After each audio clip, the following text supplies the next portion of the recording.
డ్వాక్రాలో ఉన్న మహిళలకు ఒక గొప్ప అవకాశం.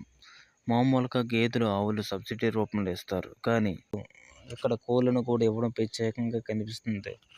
అనంతపురంలో గుత్తేలోని ప్రజల నాయకుడు ఎస్టీ డ్వాక్రా సంఘ మహిళలకు కోళ్లను సబ్సిడీ రూపంలో ఆర్థికంగా ఎదగాలని చెబుతున్నారు. గుత్తి డ్వాక్రా సంఘ మహిళలకు సబ్సిడీలో కోళ్లను పంపిణీ చేసే కార్యక్రమాన్ని గుత్తి మండలంలోని తెలుగుదేశం పార్టీ ఇన్ఛార్జ్ నారాయణ్ డ్వాక్రా సంఘాల ఎస్టీ మహిళలకు శుక్రవారం నాడు పంపిణీ చేశారు.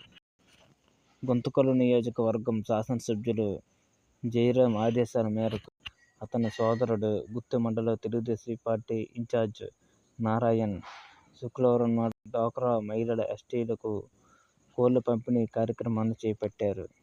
ఈ సందర్భంగా ఆయన మాట్లాడుతూ గుత్తి మండలానికి డ్వాక్రా మహిళలకు ఒక్కొక్కరికి యూనిట్కి 11 పెట్టకోలు, 5 పుంజులు చొప్పున ఒక్కొక్క యూనిట్కి 6,000 రూపాయలు కేటాయించారు. ఇందులో ప్రభుత్వం సబ్సిడీ రూపంలో 3,600 రూపాయలు ఇస్తుంది.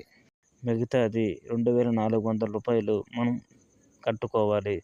ఈ సందర్భంగా ఆయన మాట్లాడుతూ మీకు అందించిన ఒక యూనిట్కు 11 యూనిట్లుగా అభివృద్ధి చేసి 6,000ను 66,000 రూపాయలుగా సంపాదించాలని కోరుతూ, దీంతో పాటు కోళ్ల పెంపకానికి 30 కేజీల దాణా, దానికి సరిపడ్డ మెడిసిన్ ప్రభుత్వం ఉచితంగా అందిస్తుంది.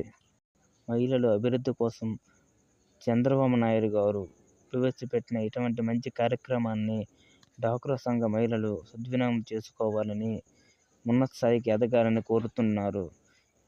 ఈ కార్యక్రమం అన్ని జిల్లాల్లో అమల్లో ఉంది. మీ దగ్గరలో ఉన్న మీ సేవా సెంటర్కి వెళ్ళి దీని గురించి పూర్తిగా తెలుసుకోండి. మీకు మా ఛానల్ నచ్చితే లైక్ చేయండి. ఇటువంటి మరెన్నో అప్డేట్స్ కోసం ఛానల్ని సబ్స్క్రైబ్ చేయండి.